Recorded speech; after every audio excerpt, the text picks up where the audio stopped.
এটা যেহেতু একটি শিক্ষা প্রতিষ্ঠান, শিক্ষা নিয়ে আমার আলোচনাটা সীমাবদ্ধ থাকবে। আল্লাহ তাবারক ওয়া তাআলা ইরশাদ করেন, আর রহমান আল্লামাল কোরআন। রহমান আমরা সবাই জানি আল্লাহ তাবারক ওয়া তাআলার একটি সিফতি নাম, গুণবাচক নাম। এই শব্দটির একটি অর্থ আমাদের সবার জানা থাকার কথা। এর অর্থ হলো পরম করুণাময়। আমরা বলি বিসমিল্লাহির রহমানির রহিম। এখানে আর রহমান আছে, রহিম আছে। রহমানের অর্থ আমরা করি পরম করুণাময়, রহিমের অর্থ দয়ালু বলি। এখানে আমাদের একটি বিষয় গভীরভাবে অনুধাবন করার আছে, সেটা হলো যে আর রহমান আল্লামাল কোরআন। রহমান কোরআন শিক্ষা দিয়েছেন। কোরআন শিক্ষা দিয়েছেন তিনি কে? আল্লাহ। বলেন তিনি কে? আল্লাহ। কাকে শিক্ষা দিয়েছেন? তিনি হলেন আমাদের আপনাদের সবার আকা মুহাম্মাদুর রাসূলুল্লাহ সাল্লাল্লাহু আলাইহি ওয়াসাল্লাম। এখন এই আয়াতের সূচনাটা আর রহমান শব্দ না দিয়া যদি বলা হতো আল্লাহু আল্লামাল কোরআন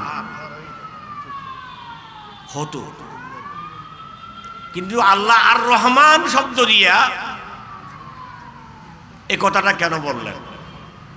এর মধ্যে একটি অন্তর্নিহিত মর্মকথা আছে।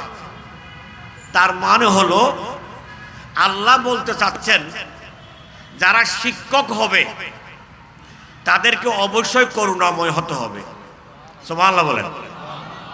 যারা শিক্ষক হবে তাদের মধ্যে অবশ্যই দয়া থাকতে হবে। কি থাকতে হবে? যার মধ্যে দয়া নাই, করুণা নাই, সে কখনো শিক্ষক হতে পারবে না।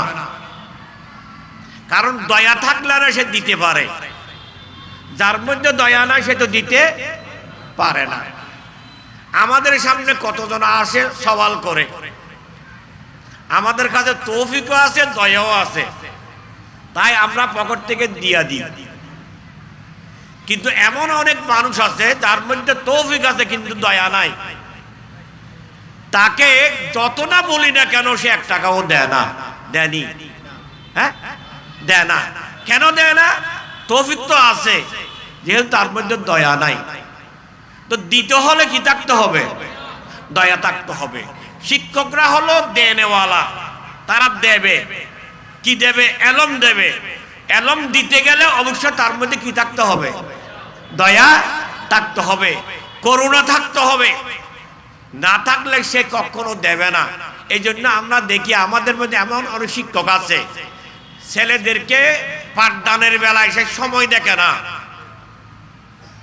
সময় খেয়াল করে না, সে শুধু দিতেই থাকে, দিতেই থাকে, দিতেই থাকে।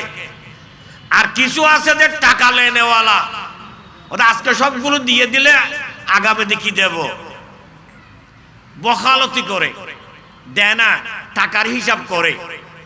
কিন্তু বুজুর্গানে দিন যারা এলমের খেদমত করেছে এদের ইতিহাস দেখুন, এরা দুনিয়ার প্রতি মুহতাজ ছিলেন না, এরা এলম বিতরণের প্রতি তাদের অত্যন্ত আবেগ ছিল। সবাই বলুন সুবহানাল্লাহ। তাহলে বুঝাতে হলো পারলাম যে যিনি শিক্ষক হবেন তার মধ্যে দয়া থাকতে হবে। কি থাকতে হবে? দয়া থাকতে হবে। যে দয়াবান সে কখনো শিক্ষকদেরকে চোরের মতো ভিটাবে না। অনেক শিক্ষক আছে না, চোরকে এইভাবে ভিটাই না, ভিডিওতে আসে।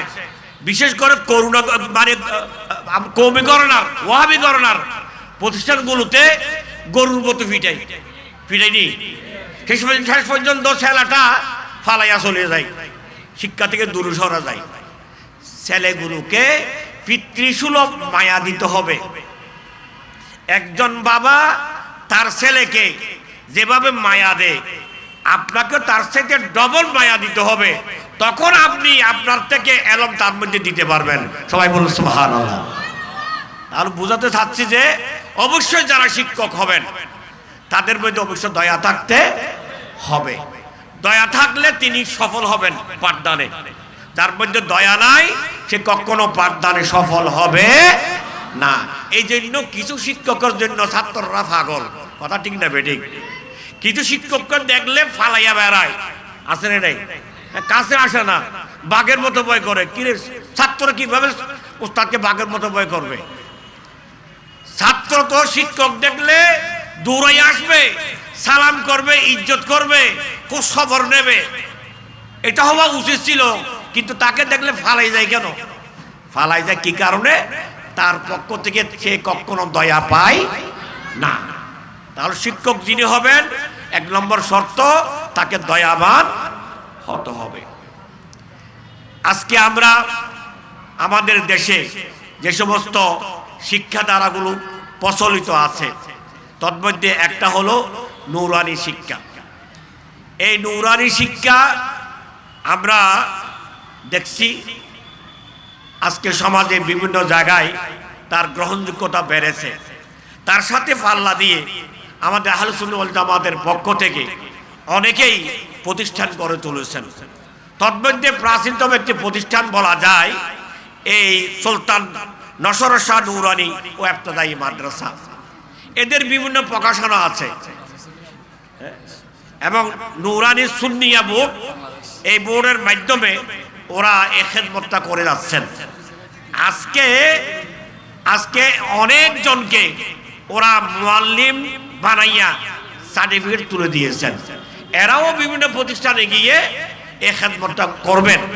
সুতরাং এই খেদমত আহলে সুন্নাত ওয়াল জামাতের পক্ষ থেকে এটা একটি অবশ্যই স্মরণযোগ্য খেদমত, প্রশংসার দাবি রাখে এমন একটি খেদমত ওনারা করছেন।